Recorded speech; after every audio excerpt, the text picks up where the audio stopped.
Approchez-vous. Ceci est un QR code.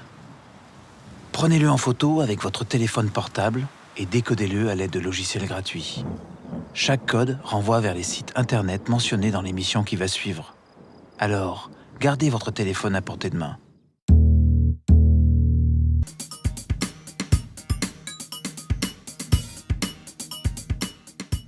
Salut l'œil de Lynx, est-ce que tu connais Lazarus? Est-ce que tu as suivi les messages postés par ce rationaliste masqué, bizarre, et qui veut nous prouver que les croyances et les superstitions sont très nocives pour nous?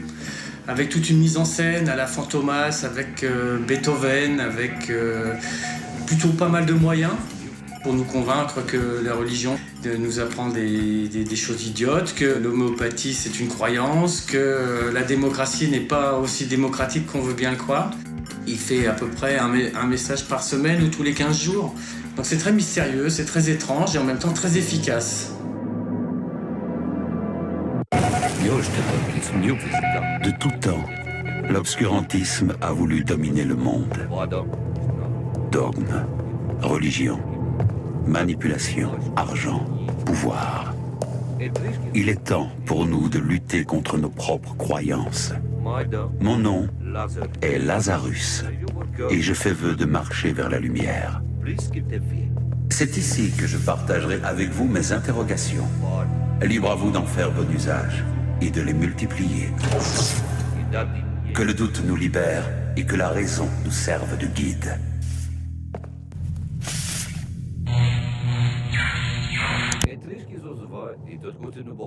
Parfois, la manipulation de l'opinion se produit de manière inconsciente. Certains mots sont répétés avec enthousiasme dans les médias sans que l'on discute jamais de leur sens. Démocratie, croissance, économie de marché. Prenons le mot le plus consensuel, la démocratie. Le concept est toujours présenté comme indépassable, sans être plus jamais débattu. Et pourtant, qu'est-ce donc que notre démocratie? Actuellement, en Occident, on entend par démocratie un système dans lequel la population se répartit en classes sociales, des plus pauvres aux plus fortunés. Le peuple désigne tous les 5 ans environ ses représentants issus des partis politiques pour le gouverner et voter les lois. Ces pouvoirs sont issus des classes supérieures de la pyramide, soit les plus fortunés. On parle d'ailleurs de classe politique. Enfin, on constate que la reproduction sociale est la règle. Autrement dit, qu'il s'agisse des pauvres comme des riches, la grande majorité reste toute sa vie dans la même catégorie sociale, qui était déjà celle de ses parents et qui sera celle de ses enfants. Porter un masque est une provocation qui appelle de nombreuses questions auxquelles Lazarus a tenu à répondre en personne.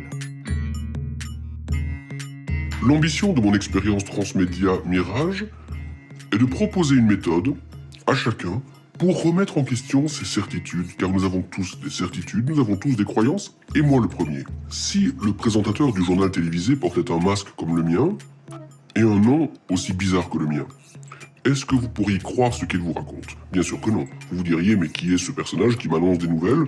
Dois-je le croire? Peut-être que tout ce qu'il me raconte, ce ne sont que des histoires. Or, vous voyez le visage de ce journaliste? Vous connaissez son nom? Que savez-vous de plus? Rien. Vous ne savez pas quelles sont ses opinions politiques, quels sont les gens qu'il fréquente, quelle est la machine qui choisit les nouvelles qui sont annoncées au journal. Or, tout cela, évidemment, obligatoirement, est orienté idéologiquement.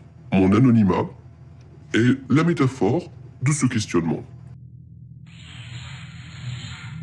Prenons ce tableau derrière lequel se cachent des bouts de phrases. Pour devenir l'auteur d'un discours politique, cliquez n'importe où, une fois dans chaque colonne.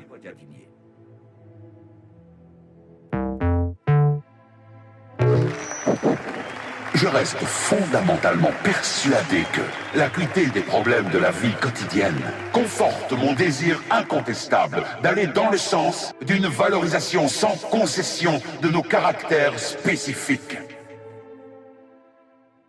Il est important aujourd'hui que l'on soit désintoxiqué de nos croyances, désintoxiqué de nos réflexes conditionnés, qui nous amènent à croire n'importe qui et n'importe quoi. Dès lors, sachez que je me battrai pour faire admettre que la situation d'exclusion que certains d'entre vous connaissent a pour conséquence obligatoire l'urgente nécessité d'un programme plus humain, plus fraternel et plus juste.